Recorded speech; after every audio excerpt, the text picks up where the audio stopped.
নিৰ্বাচন আহিলে দদাই ঐ ভোটনো কাক দিবি এইবাৰ ভোট দদাই ঐ বিজেপিকে দিবি এইবাৰ কংগ্ৰেছত দদাই ঐ নিদিবি কংগ্ৰেছত ভোট দিলে দদাই ঐ একো তই নেপাবি কথা নুশুনিলোঁ খুটি নলৰালোঁ ভোট দিলোঁ হাতৰ চিনতে ঘোষণা কৰিলে বিজেপিয়ে স্থান পালে গোটেইনো অসমতে ৰাতি 10 বজাতে ফটকা ফুটালে মোৰ পদূলিৰ মূৰতে। মহবন্ধাৰ এৰালতলীৰ যি 94তম শংকৰ সংঘৰ অধিৱেশন, সেই অধিৱেশন বুলি কোৱাৰ লগে লগে এতিয়া অসমৰ ৰাইজৰ মনলৈ আহে বিপিন চাওডাং ডাঙৰীয়াৰ যি গীত, সেই ৰহেদৈ গীতটো। সেই ৰহেদৈ গীতটোৰ সুৰেৰে এজন বৰদেউতাই কৰিছিলে এটা পেৰডি গীত, আৰু সেই গীতটোৱে এতিয়া বৰ্তমানে সকলোৰে মনলৈ আহে। অধিৱেশনথলীত সেই বৰদেউতাজনে যিটো গীত গাইছিলে, সেই গীতটোৱে অসমৰ ছ'চিয়েল মিডিয়াৰ জগতখন একেবাৰে তোলপাৰ লগাই তুলিলে মাত্ৰ 16 ঘণ্টাৰ ভিতৰত। আগে পিছে কাহিনীও তেনেকুৱা হোৱা নাই। 16 ঘণ্টাৰ ভিতৰত প্ৰায় 2.5 মিলিয়ন পাৰ কৰি গুচি গ'ল ভিউৱাৰ্ছখিনি। সকলো অসমবাসীয়ে মৰম দিলে, বহুতে গালি দিলে যে এনেকুৱা এটা ধৰ্মীয় অনুষ্ঠানত আহি তেনেকুৱা ধৰণৰ যিবিলাক মাদক দ্ৰব্য নাইবা তেনেকুৱা ধৰণৰ যি বস্তুৰ নাম, সেই নাম মুখত কিয় উচ্চাৰণ কৰিব লাগে বুলি। কিন্তু যিসকল প্ৰকৃত শিল্পী, সেই শিল্পীসকলে শিল্পীক চিনি পায়। আমি এটা কমেণ্ট দেখিছিলোঁ ৰমেন দানহ ডাঙৰীয়াৰ, তেওঁ হৈছে যথেষ্ট জনপ্ৰিয় কণ্ঠশিল্পী। তেখেতে সেই কথাটো বুজি পাই এটা ধুনীয়াকৈ কমেণ্ট লিখিছিলে। সেই কমেণ্টটো আপোনালোকক অকণমান দেখুৱাইছোঁ, আপোনালোকে পঢ়ি চাব। আজি আমি সেই বৰদেউতাজনৰ ঘৰৰ পুং খেদি ওলালোহি তিতাবৰত থকা যি খেৰেমীয়া গাঁও, সেই খেৰেমীয়া গাঁওখনলৈ। জিলা হ'ল তিতাবৰ আৰু গাঁওখনৰ নাম হৈছে খেৰেমীয়া গাঁও। মোৰ পিছফালে আপোনালোকে যিটো এই ঘৰ দেখিছে, এই ঘৰটো হৈছে সেই বৰদেউতাজনৰ ঘৰ, আৰু বৰদেউতাজনৰ নাম হৈছে ভোগেশ্বৰ গগৈ। আপোনালোকক বেছি সময় নষ্ট নকৰাই পোনে পোনে আপোনালোকক লৈ যাম সেই বৰদেউতাজনৰ ওচৰলৈ। বৰদেউতা, কেনেকুৱা লাগিছে? ভাল লাগিছে। মই যি 94 সংখ্যক অধিৱেশনত মনৰ আনন্দতে বিপিন চাওডাঙৰ ৰহেদৈৰ গীতটো বিপৰীতে কেইটামান শব্দ লিখি পেলাই তাত প্ৰকাশ কৰিছিলোঁ। এতিয়া বহু ৰাইজে সমাদৰ দিছে, ভাল লাগিছে। আৰু লগতে আপোনালোকো আহি আমাৰ গৃহত উপস্থিত হ'লি, আৰু ভাল লাগিছে আজি।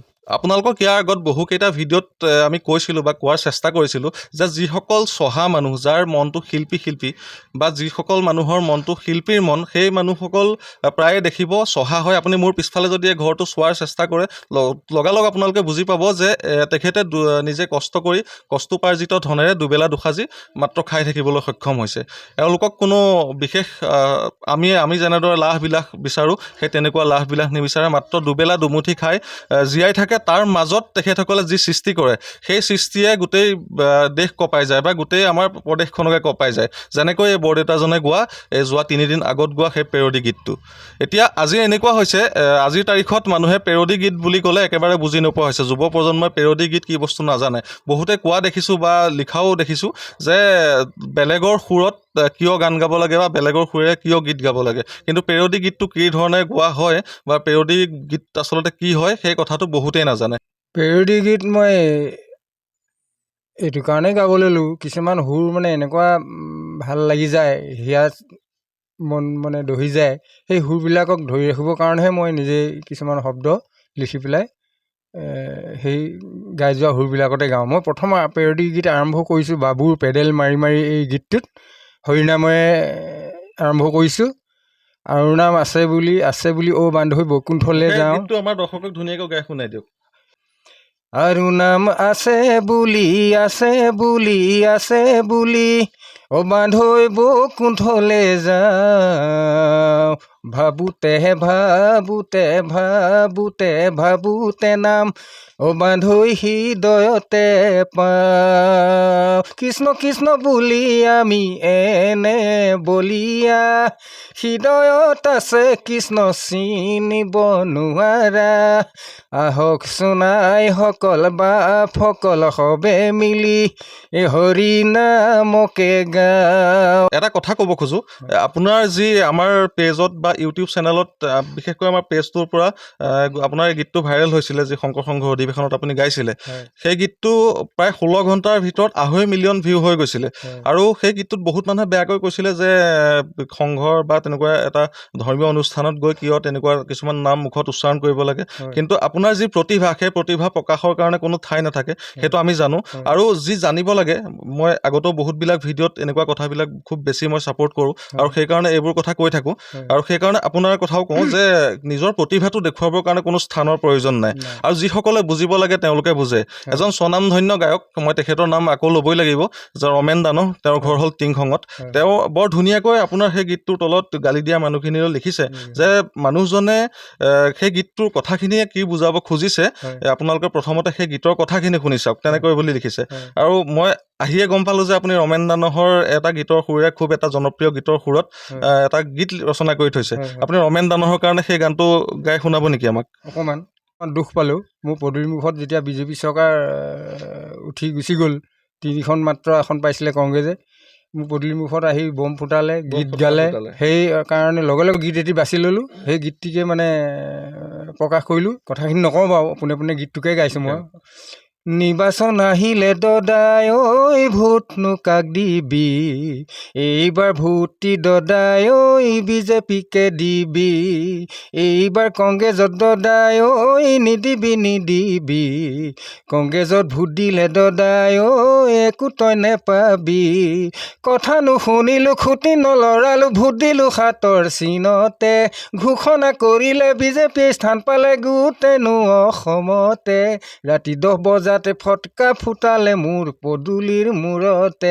তেখেতে যিটো গীত গাইছে সেই গীতৰ প্ৰতিটো শব্দৰ যি সাৰমৰ্ম সেইটো এবাৰ উপলব্ধি কৰিবলৈ চেষ্টা কৰক গানটো যদি ওপৰে ওপৰে শুনে আপোনালোকৰ একেবাৰে পেৰডি গীত যেন লাগিব কিন্তু তেওঁ এইটো গীত বুলিয়ে মই কোৱা নাই তেওঁ গোৱাৰ প্ৰতিটো গীতৰ শব্দবিলাক এবাৰ শুনিব তেওঁৰ শব্দ কোৱাৰ যি ভংগীমা সেই ভংগীমাটো এবাৰ শুনিব তেতিয়া বুজি পাব এই শব্দবিলাকৰ গুঢ়াৰ্থ আৰু তেখেতে কিহৰ কাৰণে পেৰডি গীত লিখে বা এজন পেৰডি গীত লিখা মানুহৰ মনত তেওঁৰ মনত আচলতে ধেমেলীয়া কথাই চলি থাকে নাই তেওঁ মানুহজন খুব চিৰিয়াছ হয় তেওঁৰ গীতটো এবাৰ শুনিলে বা এবাৰ বুজিবলৈ চেষ্টা কৰিলে সেইটো আপোনালোকে গম পাব আপোনালোকে সকলোৱে জানেই যে এই বৰদেউতাজনৰ সেই বিশেষ ভিডিঅ'টো ভাইৰেল হৈ পৰিছিলে আমাৰ পেজ শংকৰ জ্যোতিৰ পৰা আৰু আপোনালোকে এইটোও গম পায় যে যিসকল চহা শিল্পী বা যিসকল গাঁৱলীয়া শিল্পী যিসকল খুব সৰল মনৰ শিল্পী তেখেতসকলৰ ওচৰত আমি সদায় প্ৰতি মুহূৰ্ততে থিয় দিওঁ আৰু আজি এই বৰদেউতাজনে যিটো গীত সেই শংকৰ সংঘৰ অধিৱেশনত গালে তেখেতে কোৱাৰ মতে সেই গীতটো কোনো নকল কৰিব নালাগে কাৰণ আমি তেওঁৰ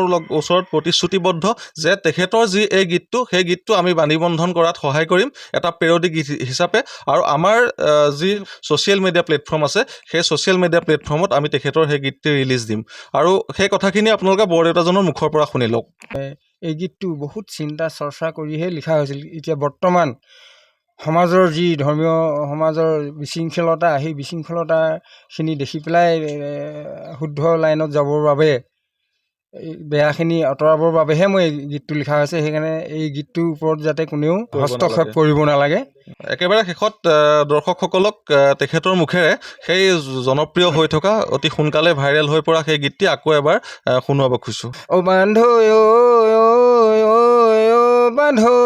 বান্ধৈ বৰগীত ভতিমা মা কিছু ভালে কৈ 7 দিন 7 ৰাতি ভাগৱতত সোমাই দিলোঁ কিছু কথা বুজি পালোঁ নিজকে মই চিনি পালোঁ মদ খালে নহ'ব ভাং খালে নহ'ব সকলোৱে সমাজবোৰ নিকা কৰিব লাগিব নামখাৰ শিকি ল'লোঁ ভুৰতাল কিনি ল'লোঁ শৰণ ভজন লৈ ল'লোঁ মায়ে মোক আশীৰ্বাদ দিলে এইটোহে আচল পথ এতিয়া তই ভুৰতাল বজাই দে এনেধৰণৰ যিসমূহ ভিডিঅ' সেইসমূহ পাই থাকিবৰ কাৰণে আমাৰ ইউটিউব চেনেলটো আপোনালোকে ছাবস্ক্ৰাইব কৰিব আৰু ফেচবুকৰ যিটো পেজ আছে সেই পেজটো আপোনালোকে ফ'ল' কৰি ল'ব পুনৰ নতুন এটা ভিডিঅ'ৰ সৈতে মই শংকৰ জ্যোতি আকৌ লগ পাম জয় আই অসম